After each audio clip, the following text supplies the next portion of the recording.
we are here in the studio filming the behind-the-scenes featurette.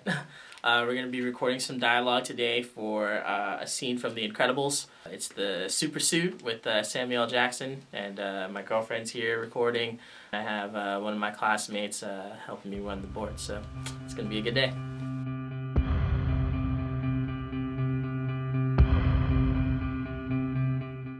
Malcolm has always had his own identity, and it was unique. He always was into different things. He always tried different things. Growing up, he would, have costumes on when it wasn't Halloween. Like, he really enjoyed just being himself and enjoying just being, unique and free and open. As a kid, Malcolm, we used to watch a lot of martial arts movies with our uncle. Malcolm was just glued to the screen, and big Bruce Lee fan, so much that he had like the little martial arts shoes. We called them pow pow shoes because when you kick, they go pow. I'm a big movie buff, but martial art films in general are like my heart. I just kind of fell in love with the culture and fell in love with martial arts and everything. But watching those movies, I've always been curious about the sound design, because martial arts films, especially the ones that are very old, had really specific sounds. I mean, back then when a punch happened, it sounded like a bunch of people hitting paper.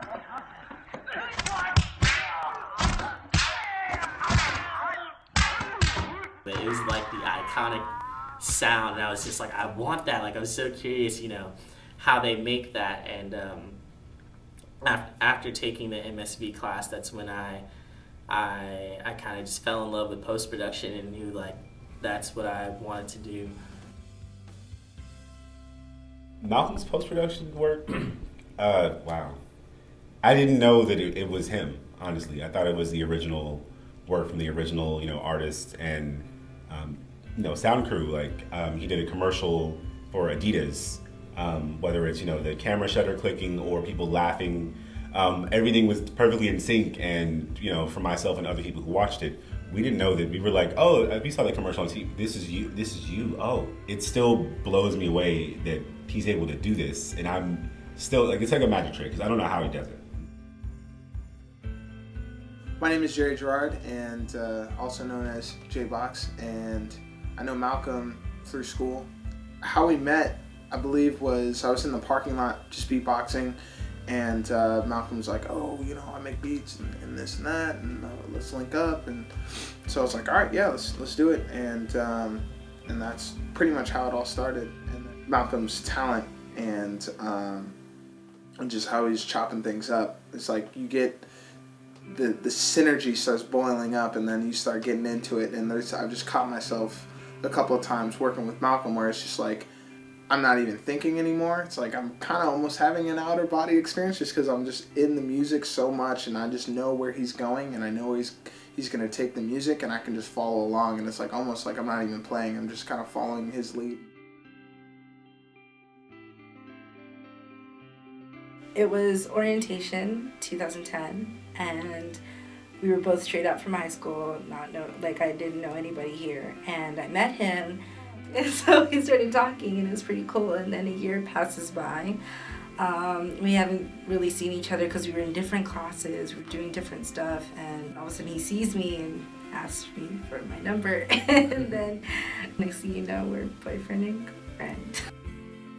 I think every single post-production project, from computer music production till now, he's asked me to do every single female part, and it's hilarious. I love working with my girlfriend.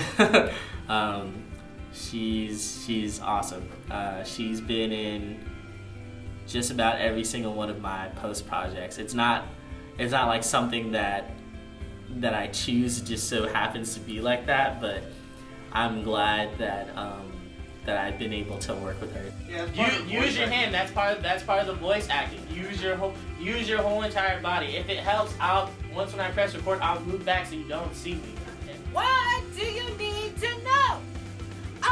Don't you think about running off and doing no dare and do? We've been planning this dinner for 2 months.